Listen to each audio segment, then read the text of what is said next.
I have this weird feeling that 2022 LSU might not be national champions, might not win more than 10 games, might not win the SEC, might not have a Heisman winner, might not have Coach of the Year, might not win every award in sight.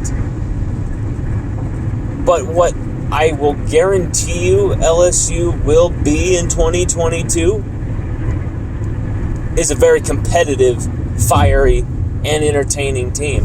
I really do believe week in, week out in 2022, this fall, starting September 4th in the Superdome, LSU football under Brian Kelly will be must-see television for every college football fan in America.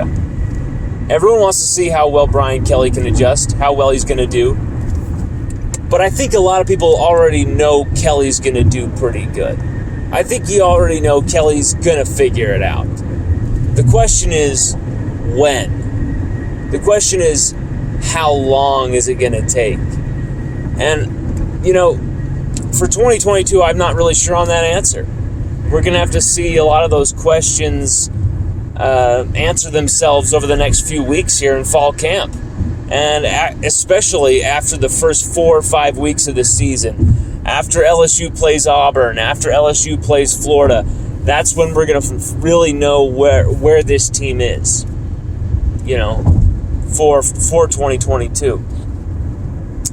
But when you look across the board at this team's roster, this team's depth, it's young talent. And I mean guys who are ready to contribute right now. I just feel you cannot look away from this team in 2022. I feel like you cannot turn the TV off when 2022 LSU are on the field. I feel like there is going to be so much action from this team, so much entertainment from a player like Kayshon Boutte, from a player like Jack Besh, from a player like John Emery.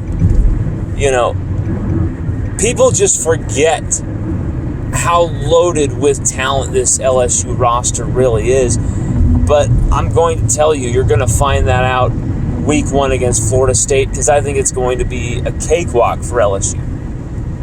Now, that might, you know, put some people in a false sense of security. LSU are going to dominate every team this year. Oh, yeah.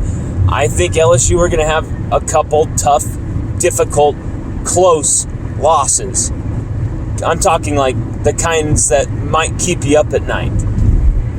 But I think there's going to be a lot of learning from those defeats. And I think you're going to see a very, very mature but still young team coming back at it in 2023 with, you know, guys like Jack Besh and Garrett Nussmeier, Walker Howard, Will Campbell, Mason Smith, Emory Jones, all these younger guys now as the leaders in 2023. And I think this season, 2022, you know, there's still some of those 2019 guys now finally, as you know, about to leave the program as seniors.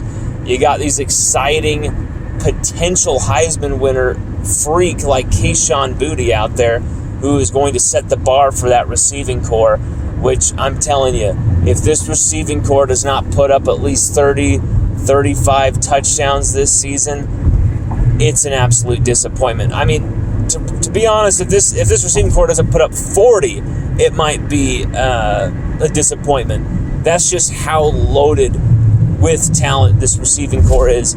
And I don't think it's crazy to say that this is the most dominant, this is the most talented, this is the most potentially exciting receiving corps in college football. I don't think that's really that much of a stretch when you look at the names, accolades, what they've already proven on the field. Even the records broken when you talk about a guy like Kayshon Boutte or, you know, Malik Neighbors, all SEC, or a guy like Jack Besh, who was 3rd in forced tackles missed last year as a freshman in the SEC with 17, and he was a tight end. Isn't that just unbelievable? The man was positioned as a tight end. Cannot believe that. I really do believe that this year's LSU, I think this is where it all begins. I think this is where all the ingredients start to take frame and take place. If Brian Kelly won a national championship in his first season, I mean, damn. I almost would rather he not, just so then it's like, now how is he going to top that? You know, I feel like that would be a ton of pressure to top. And so I'd rather, him build this up, and then by year one, it's going to be entertaining, exciting, competitive, fiery, set the establishment, set the identity. Then year 2, year 3, that's when really I think you see it all take hold.